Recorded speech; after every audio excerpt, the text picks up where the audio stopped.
Hey, this is John and Jennifer Spencer, and thank you for tuning in to another episode of Keeping You in the Know.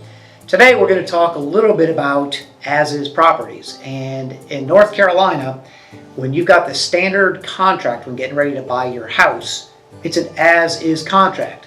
So really the question is for you, Jen, when someone goes to sell their house, why would they make repairs or not make repairs?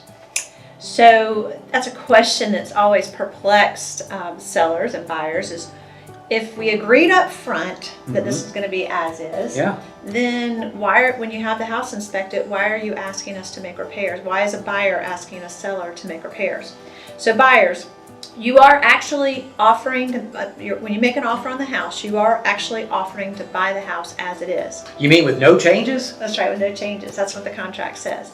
But what you do during the due diligence period is you're going to have the house inspected, you're going to have the house appraised, you're going to have a survey done on the property to make sure that you know what the rights are and the encumbrances on the land. Make sure that you can get loan approval. And all of that is to be done during the due diligence period. And you give a due diligence fee to ask the seller to take the house off the market so you have time to do these things. Inspections include just a general structural and mechanical inspection. It also includes a water, if there's a well, you'll do a water test. If there's a septic, you'll do a septic inspection. Pools, you might want to do a pool inspection. A pest inspection for termite. And then if there's any specific things that come up in the general inspection, like is radon one? Yeah, you do a radon test. Sure. If that's that's a separate test. But if there's if they recommend an inspection on the heating and air conditioning system, for example, you might be bringing out specific contractors to do that. So your due diligence period is when you do all those things to decide, do I want to go forward with buying the house or do I not? Once you've had the inspection, you've got a list of repairs. Let's just say there's some significant items like there's crack in the foundation, structural issue, or there's roof damage that needs to be repaired. You at that point have the option of completely canceling the contract, no questions asked. You lose your due diligence fee because that's non-refundable, but you will be refunded your earnest money deposit. Or you can say to the seller, I'm thinking about canceling the contract, but if you will make these repairs, I will move forward. And that's where it changes a little bit. The contract does say as is, but a seller will often agree to make repairs in order to keep a buyer versus losing that buyer, and then they still have to make the repairs or they have to disclose it to the next buyer. So there's incentive for the seller to make those repairs. As a buyer, you can request those repairs. Few things that we recommend in terms of strategy if you want the seller to pay for repairs. One is prioritize. Don't ask, every inspection report is going to have 30, 40, 50 a long list. Items. Yes.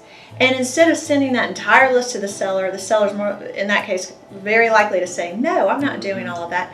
Pick the things that are the critical deal breaker issues and ask for those.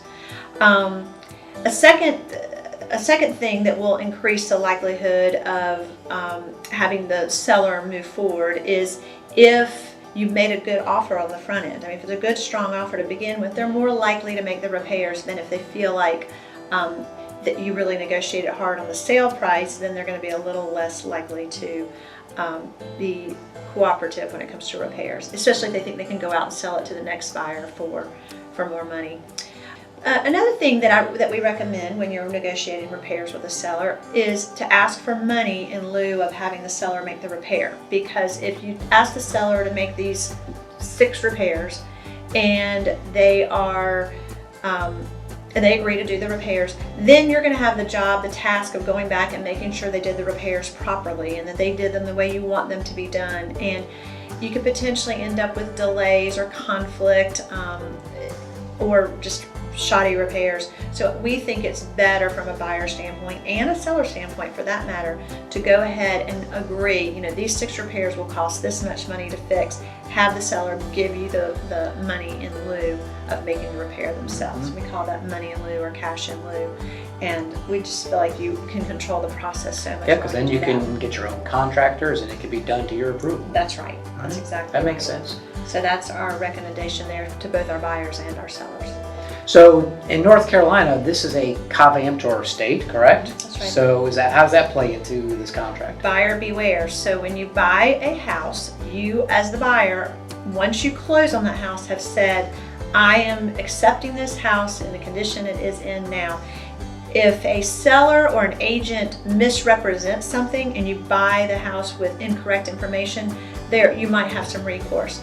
But if there was no misrepresentation or nothing hidden from you, then when you buy the house, it's yours. You have now accepted that house and whatever else may come with it.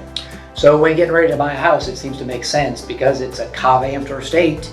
It makes a lot of sense. You really should get that inspection up front. That's right. Even though it's an as-is contract, because it's a caveat emptor state, we really recommend having the house fully inspected so you know exactly what you're getting into before you close on that house. Wow, that's really helpful. So I found that helpful. Hopefully you found that helpful too. And anything else you want to add? No, I think we All right. we covered it. Well, that's a good short answer. So thank you for tuning in to another episode of Keeping You Not so short. in the Know.